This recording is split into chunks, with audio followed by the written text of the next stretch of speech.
di dalam hadis Arba'in Nawawi ada kutipan, ya.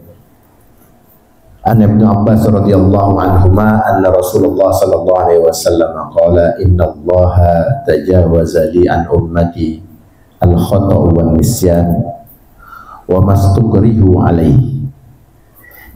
Jadi dari Ibnu Abbas radhiyallahu anhuma, sesungguhnya Rasulullah sallallahu alaihi wasallam bersabda, sesungguhnya Allah Ta'ala memaafkan umatku karena aku, disebabkan beberapa hal. Satu, karena kesalahan, ya, al-khata' wan nisyan, lupa. Yang kedua, dan segala sesuatu yang dipaksa, wa mastaqrahu alaihi. Jadi udah diampunin sama Allah. Hikmah dari ini, pelajaran yang dapat dari pembahasan hadis tersebut adalah Allah mengutamakan umat ini dengan menghilangkan berbagai kesulitan, memaafkan dosa, kesalahan, dan lupa. Jadi dengan istighfarnya kita, tanpa istighfarnya aja, kalau udah udah lupa, salah sama lupa, Allah udah membuka pintu maafnya. Maka dengan rahmat yang sangat besar tersebut, kita wajib untuk mensyukurinya. Salah satu syukur kita dengan beristighfar karena satu kesalahan yang telah kita lakukan dari kelalaian tersebut, dari kesalahan tersebut. Itu.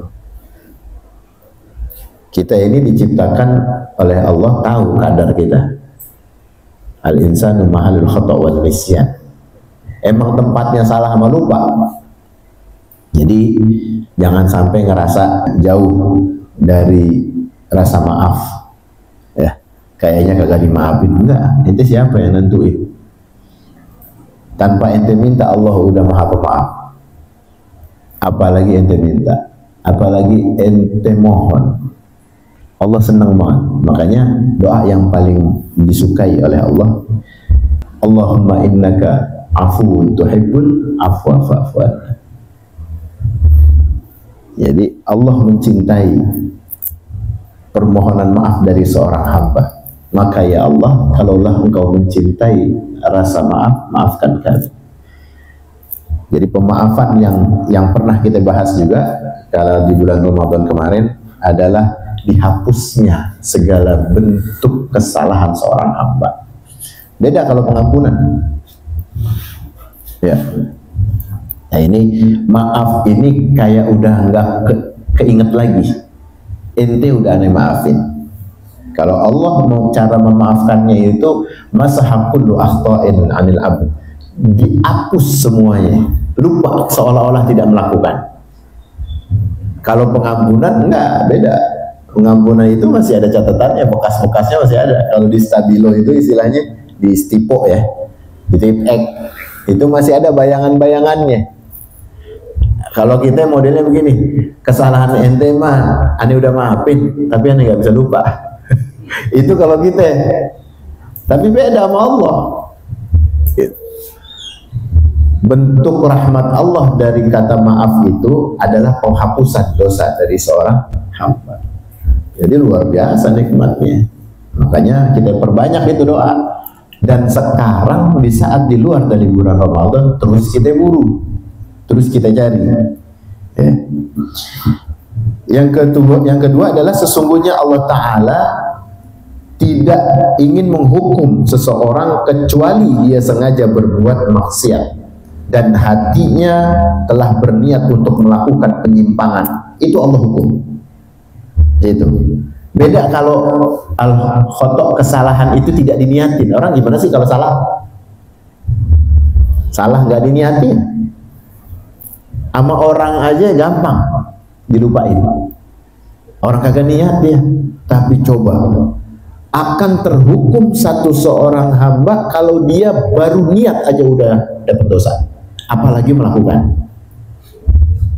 Gitu. Niat dari rumah pengen nyelakain orang udah dosa.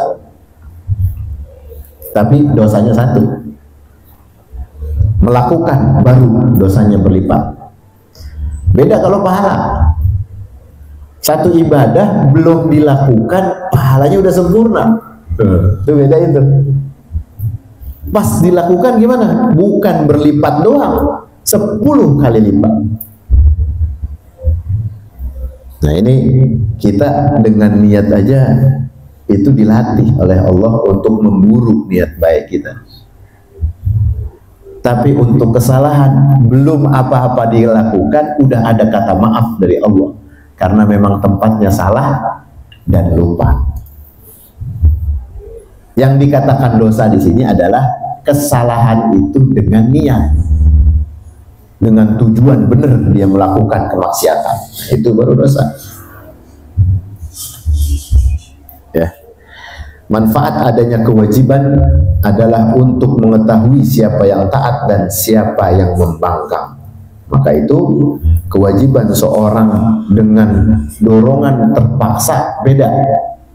Makanya orang kepaksa itu juga diampuni oleh Allah Subhanahu wa taala sebagai umatnya.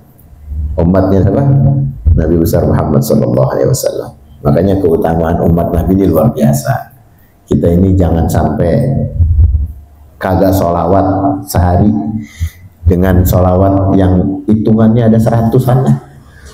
Jangan cuma puluhan. Kita udah tua sekarang, banyakin, syukur-syukur sampai ribuan. Syukur-syukur kalau bisa. Pancing amal kita dengan ibadah apa? Ya pakai tasbih ya, pakai ke masjid kayak, deketin orang-orang baik, orang-orang yang ngingetin sama sholawat. Pandang sekali mandang orang-orang soleh di sekeliling kita, fotonya, gambarnya, banyakin sholawat. Pengen kita tertular, pengen anak turunan kita, kalau bukan kita lagi dapat kesempatan, biar anak turunan yang dapat kesempatan. Gitu. Untuk jadi umat Nabi ini luar biasa, bahwa itu jaminan dari Nabi. Innallaha yujawazali an ummati. Sesungguhnya apa kata Nabi? Allah Ta'ala memaafkan umatku karena aku. Bayangin dah. Tapi kan banyak juga ancaman-ancaman yang membuat kita harus mawas diri dari kealpaan kita sebagai umat Nabi. Bukan umatku kalau dia mengatakan menzolimi seorang saudaranya. Bukan umatku yang dia tidak menghormati keluarganya, tidak beriman. Nah, kan serem itu ancaman-ancaman gitu.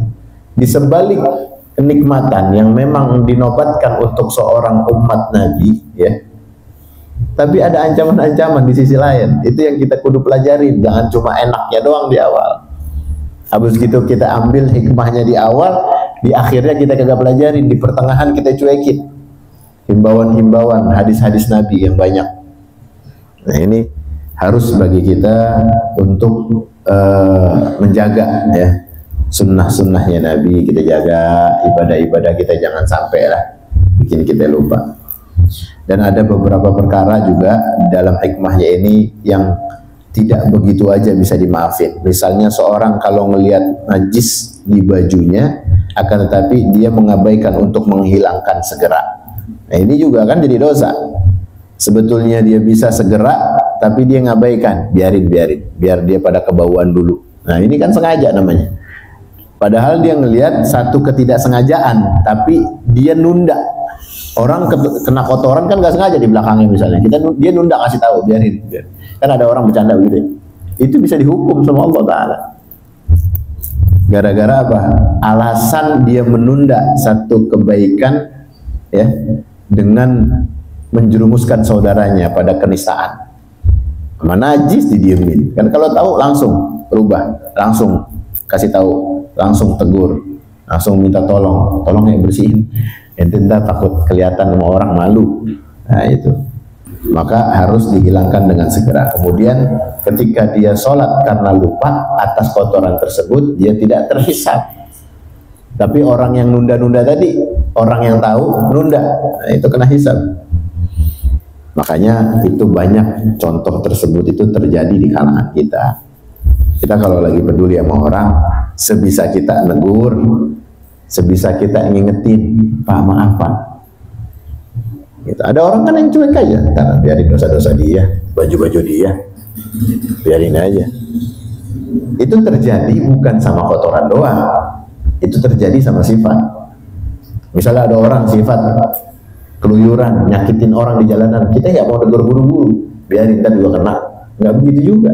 Selagi kita mampu, asal kita mampu, apalagi orang yang kita tahu, apalagi kerabat sendiri.